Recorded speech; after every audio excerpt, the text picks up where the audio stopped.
Good evening, students. Today, we'll begin with the revision part on freefall problems.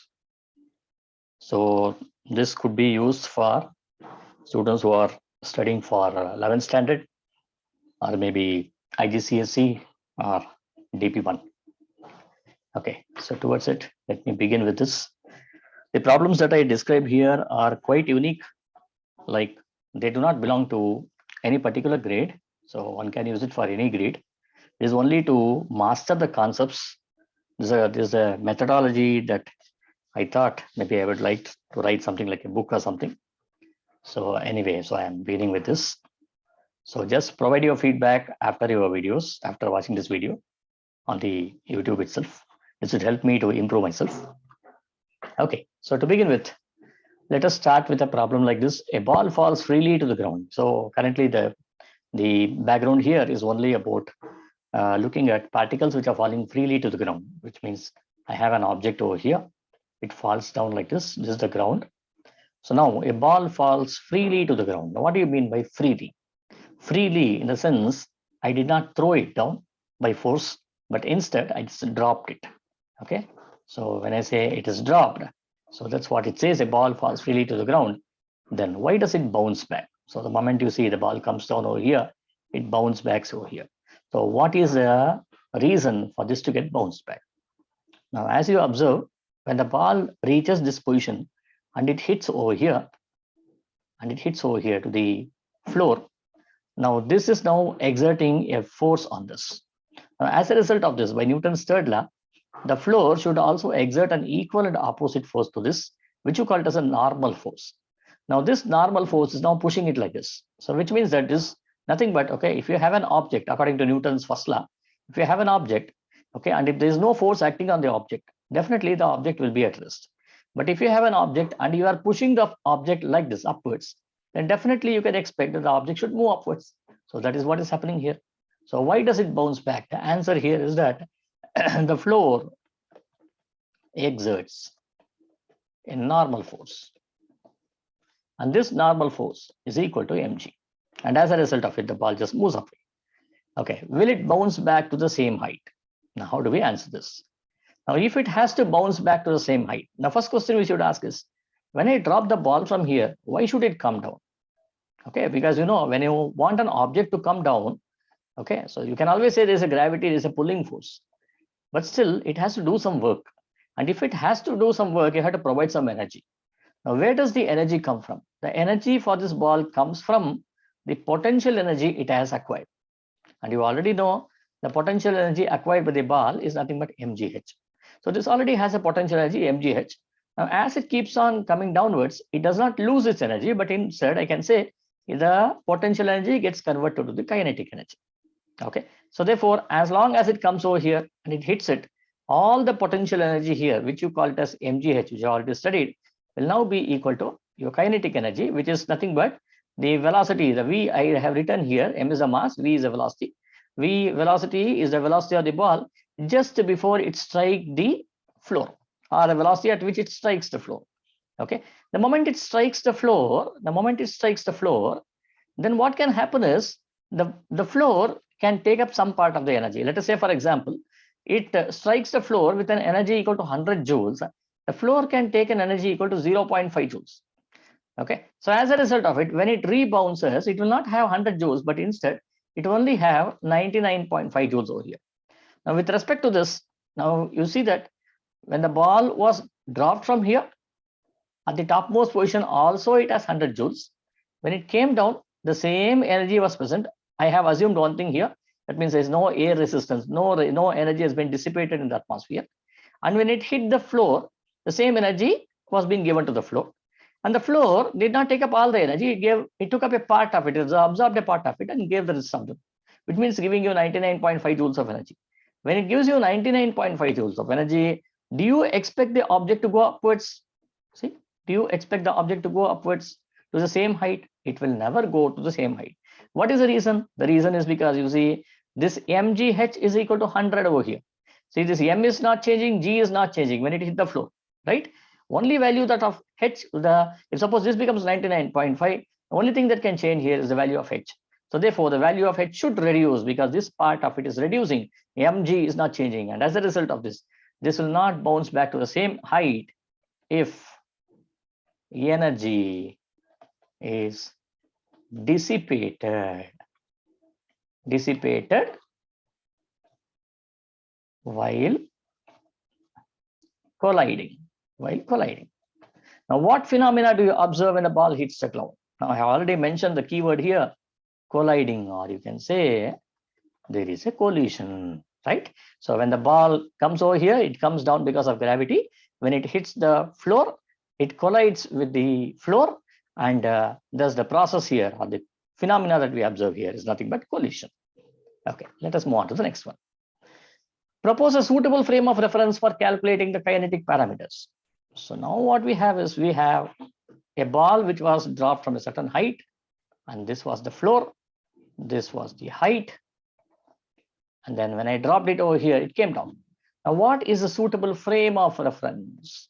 Okay, which means that where will you choose your origin? Which one could be your x-axis? Usually what we do is, we consider that ground will be your x-axis.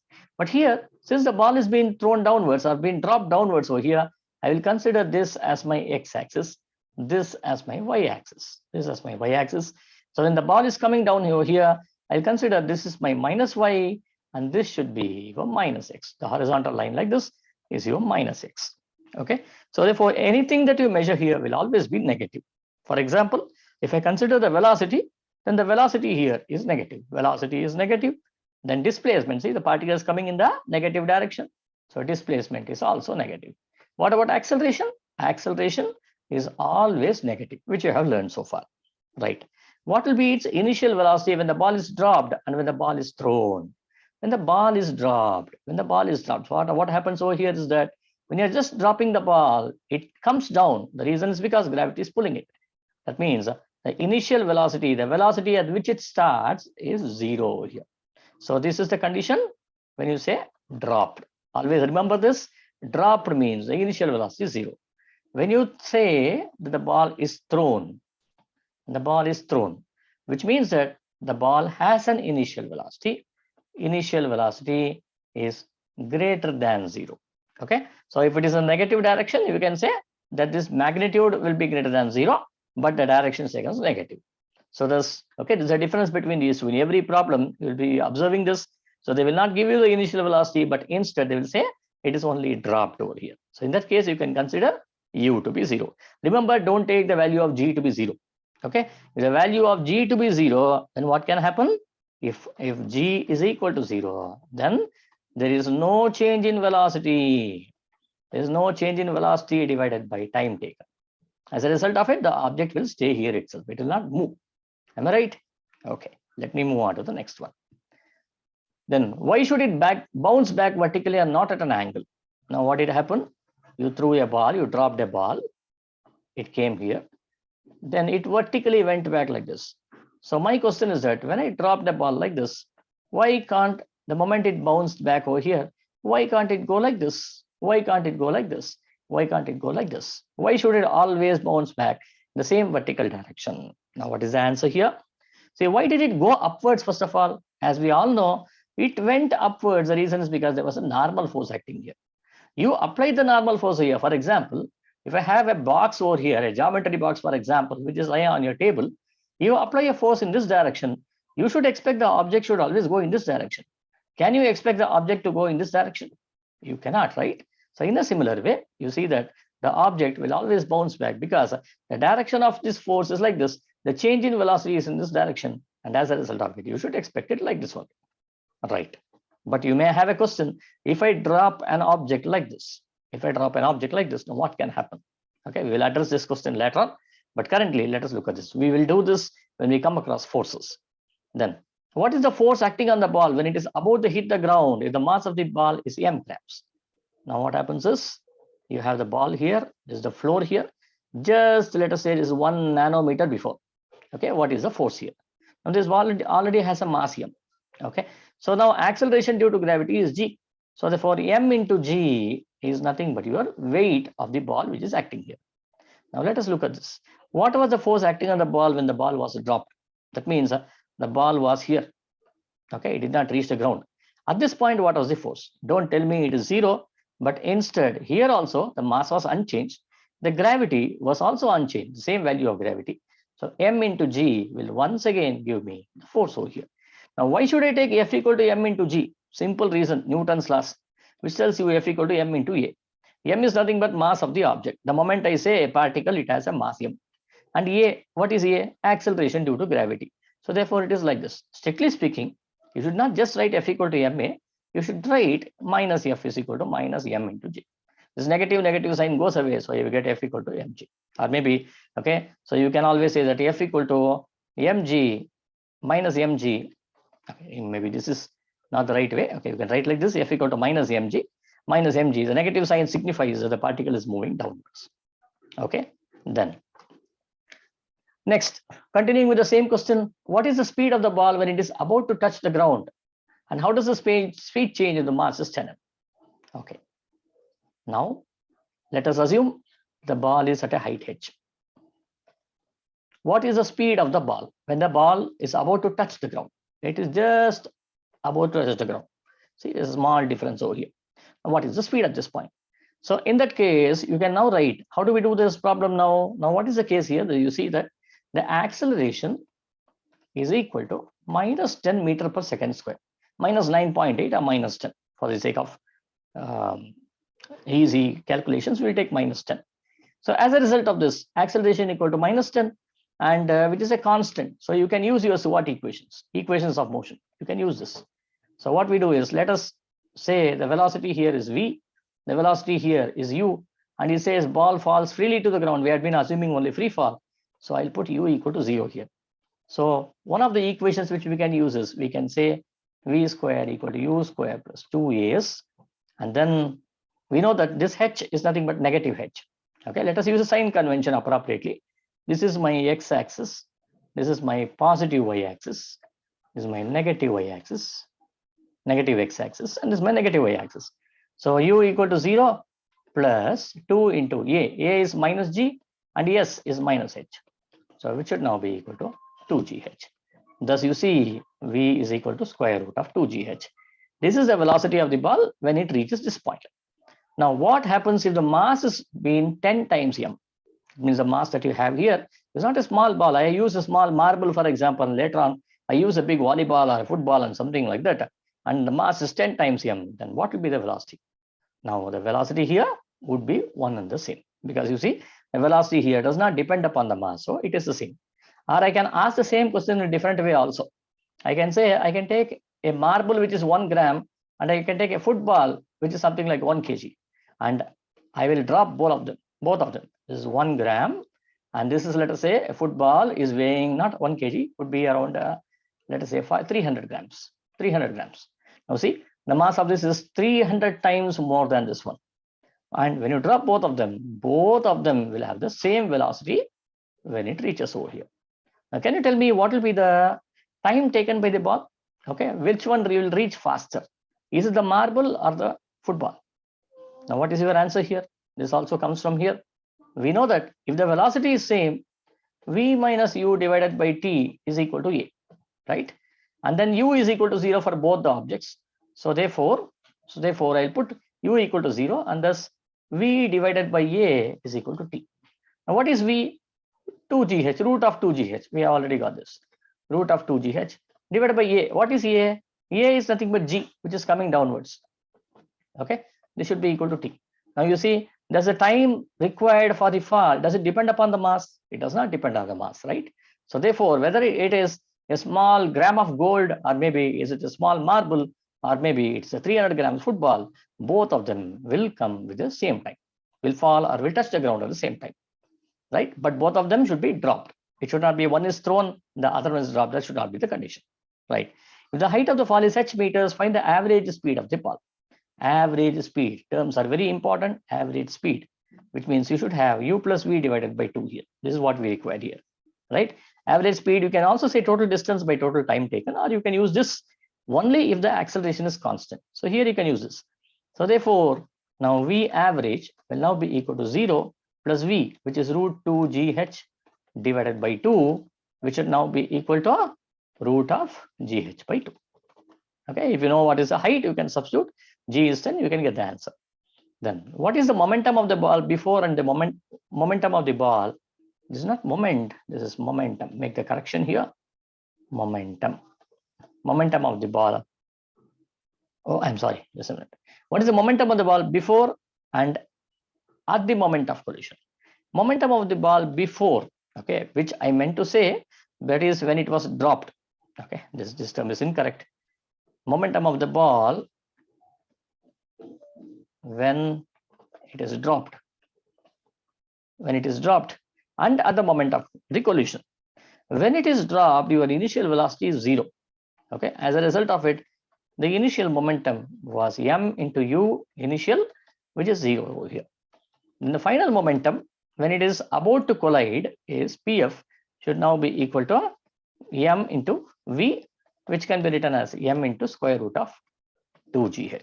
See, there's an increase in the momentum. Why should an increase in momentum happen? Because there is a constant force acting. Now, who is acting this force? Who is pulling the object? Gravity, right? Look at the connections, how we are able to establish this. Okay, now let us move on to the next one. Upon hitting the ground, which kinematic parameters changes its direction? Now, once again, a ball hits it over here. Which kinematic parameters changes? Displacement. Okay, now you see, there's a change in displacement. Now, upon hitting the ground, which kinematic parameters changes its direction? Remember, I'm not talking about the magnitude, I'm talking about the direction over here. Now, towards it, displacement is a vector. See what happens? The ball comes over here, it hits it, reverses its direction. So when it was coming down, the direction of the displacement was like this. When it goes upwards, directions in this direction. So therefore, direction definitely changes for displacement. Velocity, the direction of velocity and direction of displacement are one and the same. Remember this. So therefore, this also changes. Time is a scalar quantity. So therefore, it does not change. What about acceleration? Now you see, acceleration, when it was coming down, the acceleration was downwards. When it is going up also, it has been constantly pulled downwards. Many of them make a mistake saying that, okay, when the particle is going upwards, the acceleration should be positive, and coming down, acceleration is negative, which is incorrect. Don't take up like that. Always see to it that the acceleration is always downwards. Gravity is a pulling force. It always tries to pull the object. So therefore, acceleration is always a negative quantity. So which of them changes? Displacement and velocity only changes the direction. Time and acceleration will not change the direction. Then, if the mass of the ball is doubled, how will the directions of the above kinematic parameters change? Obviously, the answer is nothing will change, right? Because the kinematic parameters, namely displacement and velocity, does not depend upon the mass, right? Displacement is given by is equal to ut plus half at square. And then velocity is given by v equal to u plus at. Okay, and as a result of this will definitely not change. One of my students, he argued with me saying that last year, sir, when the acceleration can be written as force divided by mass, and when the mass is increasing, doesn't the acceleration also increase? Okay, how true is this? How correct is this? Can you guess about this? Can you think about this? Okay, so what I can say is here is that what is force here? The force of gravity. Okay, the force of gravity divided by mass. What is force of gravity given by? M into g. This divided by m will only be equal to g. So is the acceleration dependent on g here or m here? It does not depend upon m only. See, in case of gravitational field, acceleration is always a constant. It does not depend on anything else. Okay, now let us move on to the next one. Okay, now we have changed the problem a little bit. A ball falls freely to ground, and if the ball is in contact with the ground for 0.1 seconds, which means you drop a ball, it reaches this point, and the moment it comes over here, it touches the ground, rebounces backwards. And then the moment it rebounces back over here, that means, okay, the ball is in contact only for a short interval of time, which is 0.1 seconds. The approach velocity is 15 meters per second. 15 meters per second, it comes down. The energy lost during collision is 5 joules. 5 joules is given to the ground. Okay, and the mass of the ball is 1 kg. Maybe I think he has taken a big ball over here. What will be the rebound velocity? What is the rebound velocity? Will it be 15 meters per second? Will it be larger than 50 meters per second? Lesser than 50 meters per second? Definitely it will be lesser than 15 meters per second. Why should I say so? The reason is because we have already understood this problem from here. Where did we look at this problem? We looked at this problem somewhere over here, right? Somewhere here we saw this. Will it bounce back to the same height? You see, it has lost 0.5 joules. Okay, so and hence, okay, it will not bounce back to same height. Its velocity will be much less over here because it doesn't have the same amount of energy. Now let us go back to this. Now as you observe, 5 joules of energy is being lost over here. Now first thing, what is that you need to do? You need to apply, or how do I solve this problem? That's the first question we need to ask. So you can solve this problem only by making use of what? Let us start by energy method. Now the input energy given here is nothing but half mv squared, which is nothing but, let me write this as E input is equal to half into 1 kg multiplied by V square is 225 joules. 225 joules. This is the input energy given to it. Okay. And then the output energy. Okay. Now, whatever is the input energy given over here, this is now spent as 5 joules given to the ground plus half mu square, where u is the velocity of the object when it is rebound velocity. That's what you need to do. And by energy conservation, we know that E input is equal to E output. So we can use this. Energy is conserved. So what I will do is I'll just write this as 225 divided by 2. That is the one which I have written here, right? 225 divided by 2 is equal to 5 plus half into 1 into u square. I'll mention something like this. So what will this be? This will become 112.5 is equal to 5 plus u square by 2. See, I can easily determine the value of u. So I can now find 107.5 is equal to u square by 2.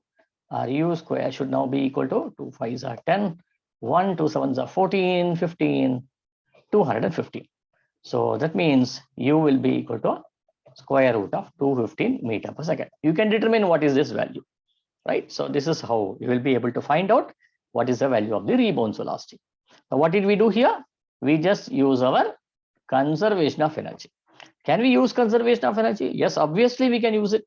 The reason is because you see the input energy is now taken as a sum of these two energies, right? Energy lost here and energy given by the flow to the object, and thus we have sum of these energies is equal to the input energy, right?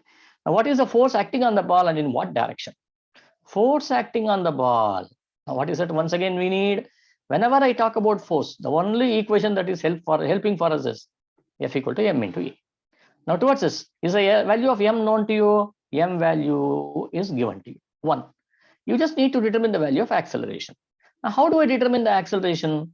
We know that acceleration is given by v minus u divided by t, right? What is v final velocity? What is u initial velocity? What is t time taken? So you have the floor, you have the object comes and hits it. So this is my initial velocity, and when it goes away, this is my final velocity. Now what was the final velocity given over here? Root of 215. Okay, so let me write down a is equal to root of 215 minus, what is the initial velocity? Initial velocity is nothing but 15 meters per second. 15 divided by time. What is the time taken? 0.1. 0.1. So let us find out what is the value of the root of 215. Let me use my calculator and let me take the value of 215 square root is 14.66, right? So therefore this will be 14.66 minus 15 divided by 2, which will be 0.34 divided by 2, which is 0.17 meter per second square, right? And then we know that if m equal to 1, this f is equal to a, or f is equal to 1 multiplied by 0.17, which would be equal to 0.17. Did I make any mistake over here? We made some mistake, small mistake we made. Can you recall what is it? We made this a 0.16, 14.66 minus 15 divided by 0.1 here, right? 0.1 here, which should be equal to how much? It should be 0.34 divided by 0.1, which should be equal to 3.4 meter per second square. This should have been equal to multiplied by 3.4. So thus the force acting on the ball was just seen to be 3.4 newtons. Okay, now let us move on to the next one. Once again, Under what conditions can we predict that the energy is conserved? When can we predict energy is conserved? Energy is conserved whenever the, just a moment. Okay, now energy is conserved. When we talk about energy is conserved, energy input, if it is equal to the energy output, okay, then in such cases we say energy is conserved. No energy cannot be created nor be destroyed. Is momentum conserved during the collision? Now here, when can we say momentum is conserved? Momentum is conserved only if no external forces are acting on the particle. Now, are there forces acting on the particle? You saw that when a particle is being dropped, the particle comes down. Why should it come down? There was a force mg acting here. What is this force? It's an external force. Somebody is pulling this object, right? So therefore, you should not use your conservation of momentum. COM stands for conservation of momentum. So you cannot apply here. Now, what is the direction of velocity and displacement when the ball was falling down? Direction of velocity and displacement. Now you have the ball, it was coming down like this. The direction of velocity was like this. Direction of displacement was also in the same direction. Remember, velocity and displacement will always have the same direction. Okay, will always have the same direction. While the force may follow, the force might follow the velocity, or it may be against the velocity also. For example, when you are in a car and a car is moving in the forward direction, the velocity is in this direction. Okay, displacement will also be in the same direction. While the force is not like that. Say, for example, as you are moving, you apply a brake, which means what? You are applying a negative force over here. As a result of this, you observe that the force and the velocity might be in the opposite direction. Guys, just give me a moment. Let me continue it. Just a moment. Okay, I'm back. So we have seen until here. Now let us move on to the next one. Now we have changed the problem a little bit.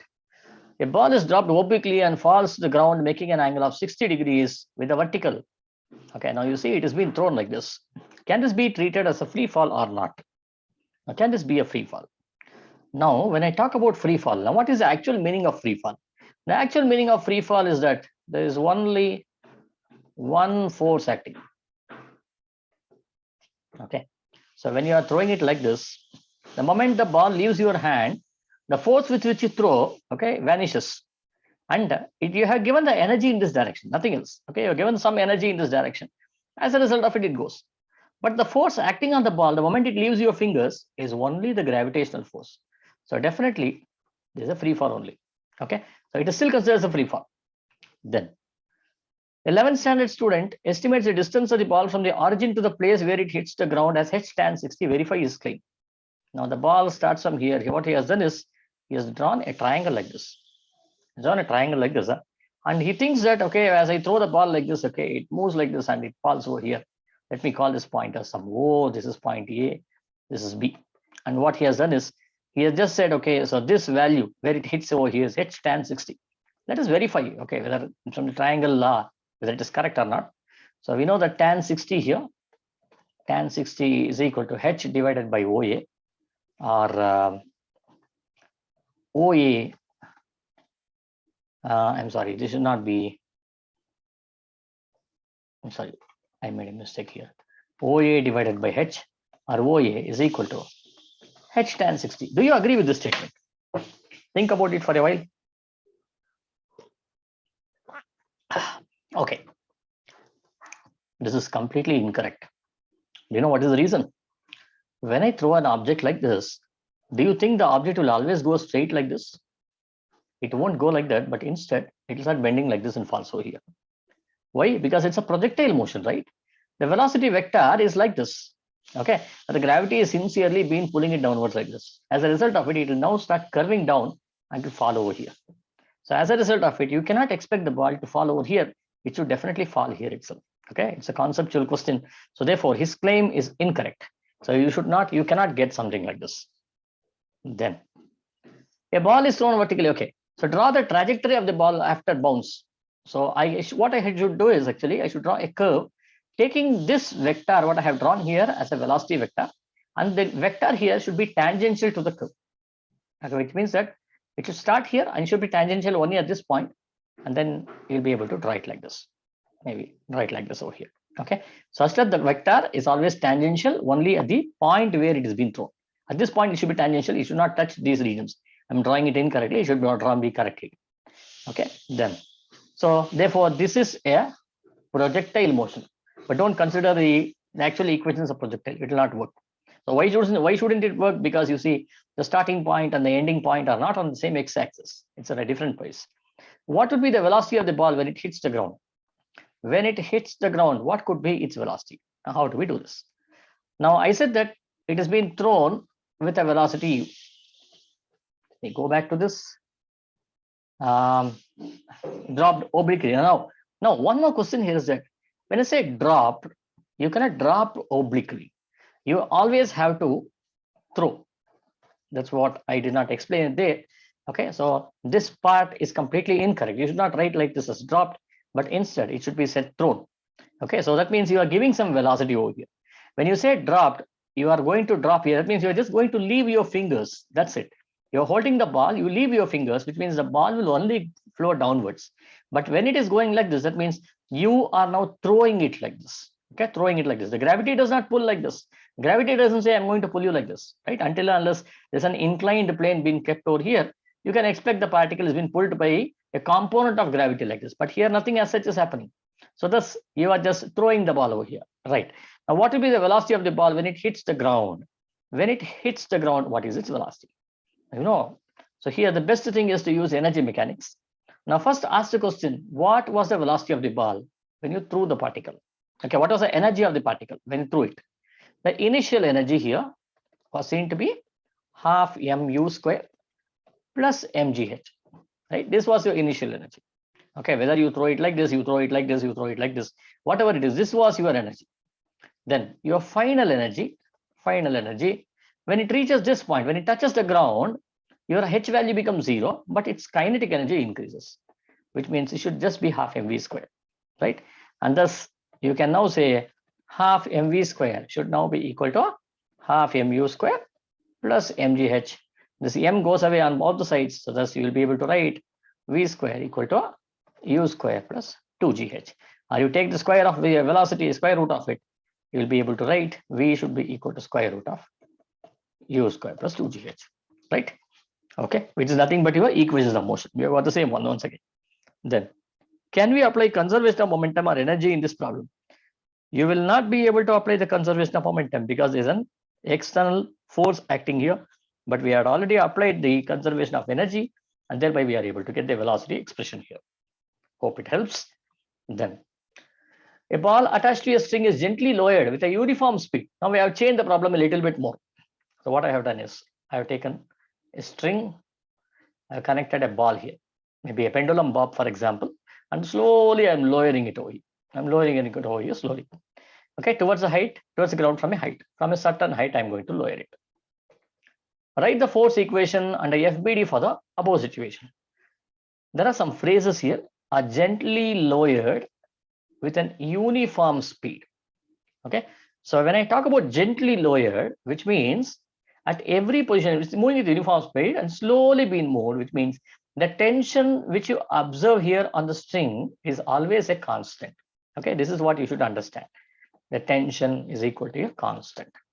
Okay, either the object is kept there or the object is gently lowered, the tension is always a constant. Okay, now, so let us draw the FBD for the above situation. Let us take up the ball here. Now, what are the forces acting here? The forces acting here is mg downwards and tension upwards. Now the ball is moving downwards. Now once again read the question. It moves with an uniform speed, which means there is no acceleration. So you should put a equal to 0, and thus you should be able to write t is equal to mg. This will be your free body diagram or the force equation. If the string was replaced by a rubber band, write the force equation. Once again, this is a rubber band. Now, what is so special about the rubber band? The rubber band, what it does is, okay, as the ball, okay, the moment it is in the free fall, okay, sorry, if it is If it is just in an unrelaxed position, the length of the rubber band will be a constant. But as the ball starts moving downwards, this rubber band will also start extending like this, right? Will start extending like this. Okay, now let us consider this position. At this position, you will be able to write tension should be equal to mg. This equation holds good. But when this keeps on expanding, let us say, for example, you take a rubber band, hold it in your fingers, like this, okay, and then, okay, you pull it, okay, you displace one of your fingers to here. Then what do you observe? You observe that this finger and this finger is under constant stress. It appears to you that this has been pulled like this, as compared to when you kept the rubber band over here. Okay, here the force of pulling was much lesser, and here the force of pulling is much larger, right? So as a result of this, you see the tension is increasing when you are extending the length of the rubber band. This is what you have learned as Hooke's law, which tells you that F equal to minus kx. When you are moving your displacement away, displacement is larger, the force is also larger, but it is the opposite direction, right? Displacement is in this direction. You're pulling this finger like this. Your force is in this direction, the restoring force, which is in the opposite direction. So therefore, which means that the restoring force that I called here is nothing but the restoring force here, which means tension. There's a tension that you observe here and tension that you observe here are not one and the same. Now let us read the question. If the string was replaced by a rubber band, okay, replace it, write the force equation. You will not be able to write tension to be a constant, but instead I should be writing the tension should be equal to minus kx. Or if I just take the magnitude, I'll take the kx over here. And then will the equation be the same at all the places? So I will be able to write kx is equal to mg if it is not accelerating. If it is accelerating, then what will happen is there is an acceleration also coming into play.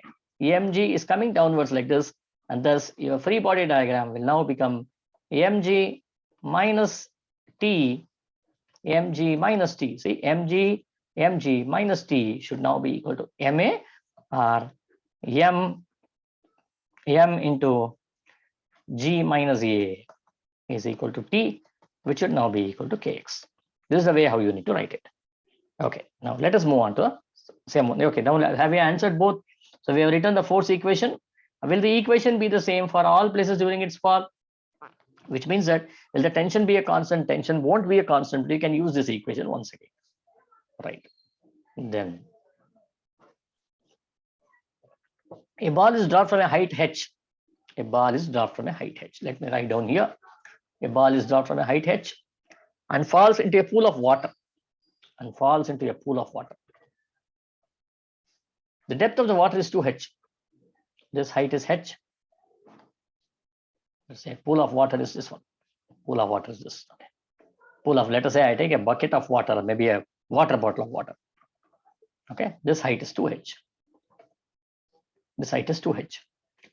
Write the force equation and the FBD for the above situation.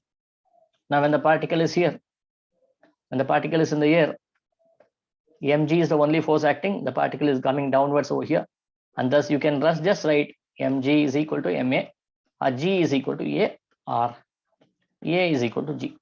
This is what you can write. Then now you can ask me a question saying that, okay, why shouldn't the g be negative? If you take g being negative, then a is also negative, right? Because this is your frame of reference. Thus you will be able to write minus mg equal to minus ma, or a equal to g once again. Okay, so fine. Now, usually when we start writing the force equations, we don't use a sign convention, because sign convention has already been employed. Okay, when we assume something is moving downwards along the direction of motion, okay, this is positive, opposite to it is negative, and so on. So therefore we don't consider it. Now let us look at this one. Now this is what? This is in air. Now let us say this is in water.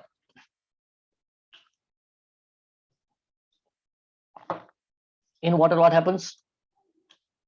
There's a water bottle or maybe a pool of water. The object is inside like this. Okay, the marble is inside, a ball is inside over here. mg is acting downwards. Now there is a resistive force acting here. F is acting here, right? So now let us assume that there is an acceleration. Okay, so therefore I can be writing this as mg minus the force of buoyancy should now be equal to ma. This is how the equation gets modified.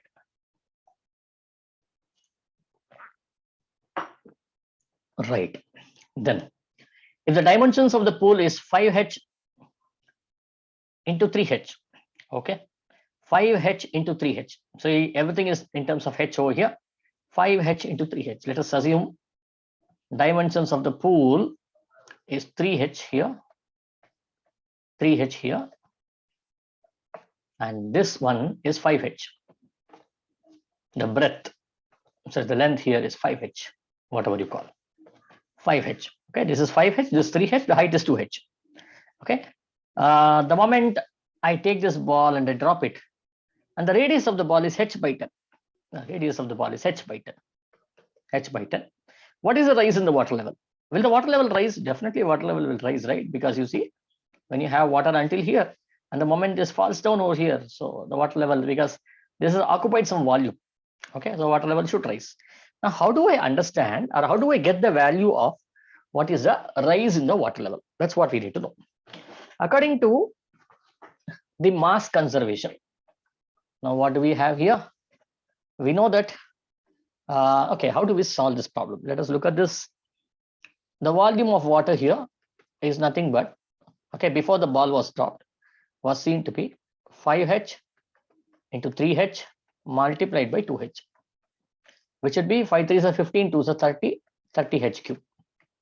Now, what is the mass of water? Mass of water is nothing but 30h cube into density of water. Okay. Now, when the ball fell into it, now what happens? The total volume of water now, this is, let us say, V1. The total volume of water will now be equal to, this is not changing, this is not changing, right? 5h into 3h into, now what is happening over here? This is not 2h, because the water level is definitely changing by a small amount over here, which would be 2h plus d, where d is a rise in water. Okay, water level. Now this is the total, this one over here, and then what is he asking here? What is the rise in the water level? Now, why does this rise happen? Because there was an increase in the volume because the ball was being added. What was the volume of the ball? Volume of the ball was seen to be 4 by 3 pi r cube, which would be 4 by 3 pi h cube divided by 1000. I substituted r equal to h by 10. Now, what do we have? By volume conservation, we have V1, V1 plus VB is equal to V2, right? Okay, so V2 is nothing but the volume of the water plus volume of the ball, because the volume of the ball has occupied some space, right? So therefore, this is what it is, plus VB should be equal to V2. And thus now let us substitute it. I need to know this value. What is V1? What is V1? We have already got this as 30h cube plus VB. What is VB? VB is 4 by 3 pi h cube divided by 1000, should be equal to V2, which would be 15h square into 2h plus d, right? Now I need to solve this. I need some space. Okay, let me use this space over here. Okay, or maybe, so now I have, so you see this is h square here. I can cancel this cube over here. You have only so much over here.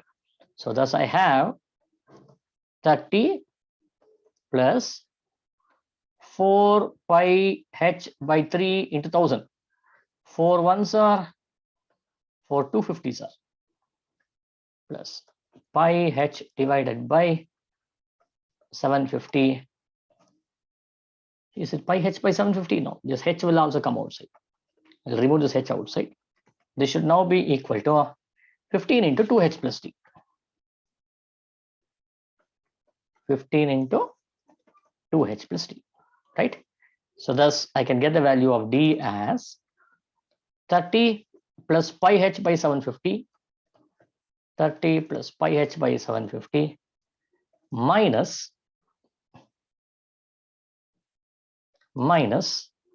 now you see this 15 into 2h will also be minus 30. Minus 30, there's a h over here. So this goes away. So the rise in the water level is going to be pi h divided by 750. Okay. So if you have any doubts, you can just write back to me. My email ID is already there. Or You can also message me in my WhatsApp. So I'll be free to help you out with this problem, because we need some time to work it out. You can look into the recording once again to get to know about it.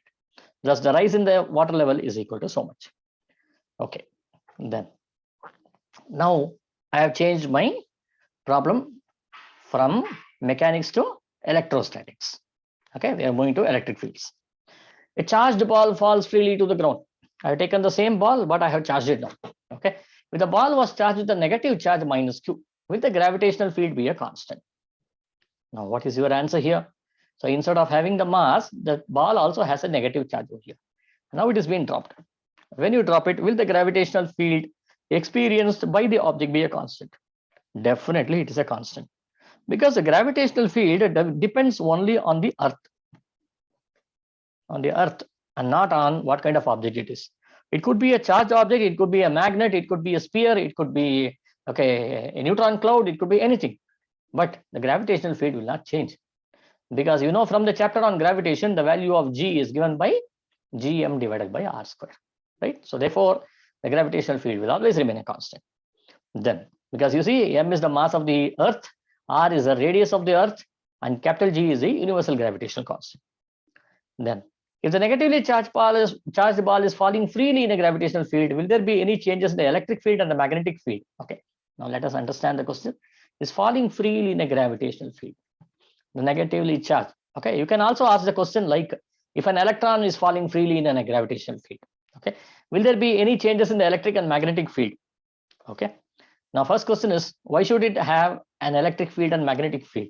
See, I am not applying any electric or magnetic field, right? Okay, now it has an electric field because around a charge there should be an electric field. Okay, there should be an electric field, and around a charge, if the charge was stationary, the electric field only would be present.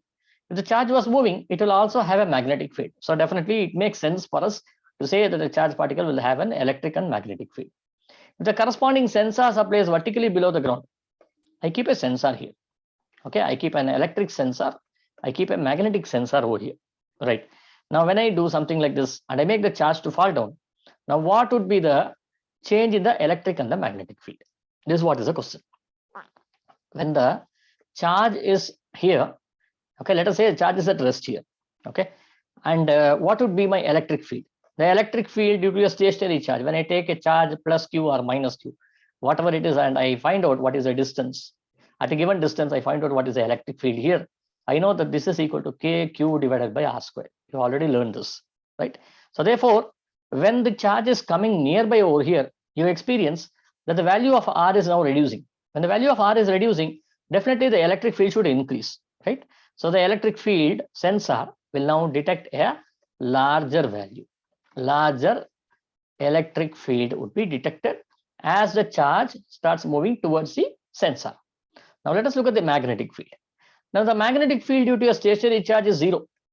Magnetic field due to a stationary charge is equal to 0. Is equal to 0. As a result of it, when the charge is stationary, there is no magnetic field. Now, when the charge is coming towards it, it will definitely have a magnetic field. But the magnetic field, how do I determine the magnetic field? By your right hand rule, right? By your right hand thumb rule. Okay, so what you do is you point to this negative charge is equal to an electric current. Okay, and then you see that if a current carrying conductor is present like this, you'll be able to determine what is the magnetic field. The magnetic field would be around the conductor like this, right? For example, if this was a positive charge, the current would be in the downward direction, and I can see the magnetic field lines will be curling, okay, outward. It will be curling like this over here. It will be curling like this over here. Since it's a negative charge, I should expect the magnetic field to be in this direction, and the magnetic field sensor at this point will not experience any changes, because you know, along the line joining the charge, along the line of movement of the charge, there is no magnetic field. Magnetic field along the line of the charge is 0. So thus the magnetic field will not become anything. It will just become 0 over here. Thus the magnetic field due to a moving charge along its line is equal to 0. Okay, but due to an electric field, it keeps on increasing, right? Now a plot of gravitational field versus magnetic field observed by sensors kept along its line of fall is plotted. Okay, remember gravitational field and magnetic field. It's not electric field. Okay, what kind of graph do you observe? A plot of gravitational field and magnetic field, okay, as observed by the sensors, is kept along the line, is plotted. Now G is a constant, B is also constant. Do you get a graph over here? Now what kind of graph do you get? Now for every distance, as the charge keeps on coming down, read the question carefully, don't write any horizontal or vertical lines. Okay, as the particle keeps on coming down, the value of G at every point over here is G is equal to -10 only. Always G is equal to -10. Maybe if you take a plot of the magnitudes only, so G equal to +10. The value of B is always equal to 0, right? For B equal to 0, B is equal to 0, G is equal to 10, G equal to 10. Do I have B equal to 1? You don't have B equal to 1. Okay, so this point does not exist. B equal to 2, no. B equal to 3, no. B equal to 4, no. None of the points on the x-axis exist. What about G equal to 10, 11, 12, 13, 14? No. So you won't get any line here. You will not be able to observe see any line here because there's no variation of the magnetic field at all. So you can't see any variation of the gravitational field. So it is only one point here. One point here, one point here. Remember, don't write the G is constant because the question is not about G versus distance. I have changed the question over here. If I asked you about G versus distance, you would be right. Okay, I did not ask you that, but instead I had asked about G versus B over here. It's a bit twisted. Then, if a magnetic sheet was placed horizontally on the floor, okay, the particle is coming like this. I keep a magnetic field here. Will the charge ball experience a different velocity? Now, what happens over here? The particle is, this is a -q charge over here. The magnetic field is kept over here. I have not given you the direction. Will the charge ball, magnetic sheet was kept. Okay, let me consider this is my north pole, which means the magnetic field is in this direction. Magnetic field is in this direction. What is the direction of the velocity? Velocity is like this over here. Now, a charge in a magnetic field. Okay, there's a difference between this problem and this problem here. Okay, in this problem, I had no magnetic field here. I only asked you about what will be the magnetic field generated due to this negative charge. Now, in this problem, I have said that an external magnetic field is also present, which means that a charge moving in an external magnetic field. So what does it give you? A charge moving in an external magnetic field. It produces a force, right? Which can be explained using your left hand rule. Which rule? FBI rule, right? Which you have learned in the class already. So FBI rule. So as a result of this, there will be a force. Now, does it act? Now, how is the force being given by? The force is given by the formula QVB sine theta. You already learned this. Now, what is theta here? Q is nothing but the charge. So here it will be -q. V is nothing but velocity. Definitely V is not 0 as it is falling down. Velocity is greater than 0. B, magnetic field. Magnetic field is directed upwards. Theta, the angle between the magnetic field and the velocity vector. See, velocity vector is acting like this. Magnetic vector is acting like this. So what is the angle between these two? Angle between them is 180 degrees. So as a result of which, this will become -QVB sine 180, which should be equal to 0.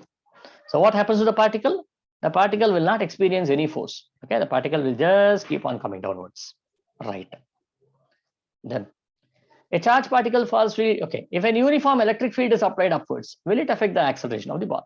Now I replace the magnetic field with an electric field. I have given the direction here. Applied upwards. Applied upwards. I have a negative charge like this. It's coming downwards like this. And when it is coming downwards, now what will happen? It's an applied electric field is in this direction. So when I say electric field is acting like this, that means this part of it should become positively charged. And this is a negative charge over here. Okay, if this was not positively charged, this would have just acted just like a small mass over here. So this is a positive charge. You will try to attract the force over here, right? The charge over here. And hence, what will happen to the acceleration? The ball will now attracted more faster, or your acceleration will be greater than the value of G. Okay, now let us move on to the next one. Due to the electric field, assume that the ball is moving with uniform speed. Describe the nature of the charge. Plus Q or minus Q, also find the value of this charge.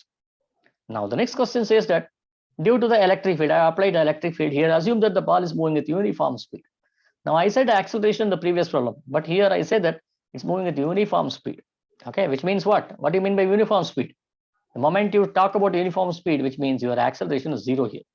Remember, only in a straight line motion, not in a circular motion.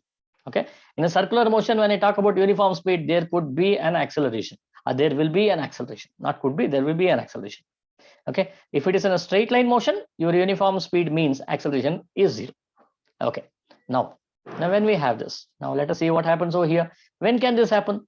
When can acceleration be 0? When the particle is moving downwards. When the particle is moving downwards, and if the acceleration is 0, that means the net force acting here is 0. Net force acting here is 0.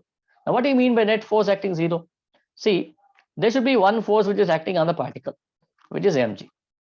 There should be one more force which is acting upwards over here. Only then it becomes 0, right? Net force becomes 0 only when there are two equal and opposite forces. In this case, if this was a negative charge, it will attract it. But if this was a positive charge, it will repel it. As a result of it, the particle will now start moving downwards, but still it will move with an uniform velocity. We don't know whether it will touch the plate or not, but still it starts moving only with an uniform velocity, right? So therefore, the force acting here, now we have understood what is the nature of the charge. Okay, nature of the charge should be positive. Find the value of this charge. What is the value of this charge? The value of this charge, now you see, I'll write the free body diagram. The force acting on a charged particle is Q into E.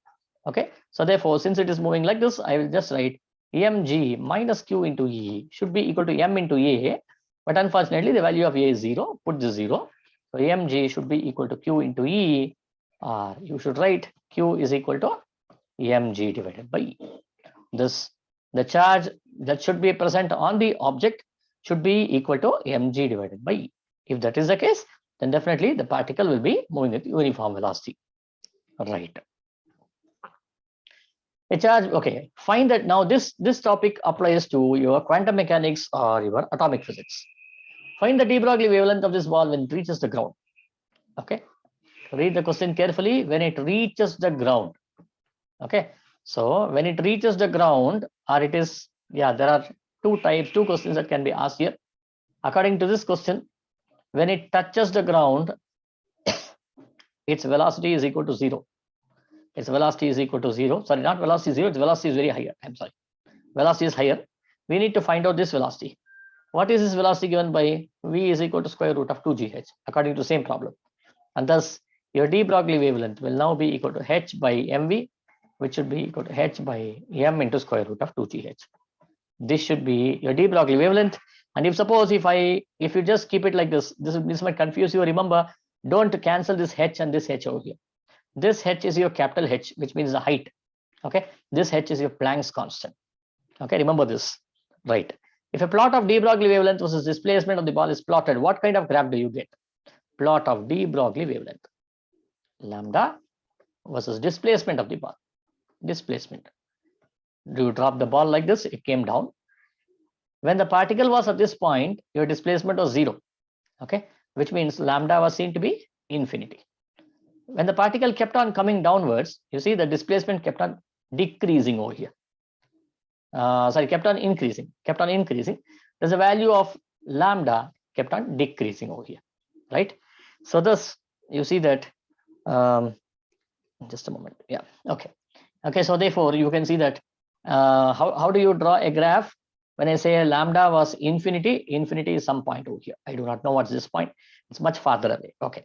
Now, when the value of h was increasing, the value of lambda kept on decreasing. That means, now you see, this lambda is proportional to 1 by root h, which means you should now take a steep down descent curve like this, and it keeps on decreasing like this. When h becomes infinity, lambda becomes 0. So therefore, here the displacement is not infinity. You can just put a line like this, right? This is the graph of lambda versus displacement. Okay, thank you, students, for listening to me. We will end this now, and in the next lecture, maybe I will be discussing about, again, I'll be try to connect the thermal physics with the other chapters, or I'll take up some problem from here and then try to link with the other chapters. Thank you.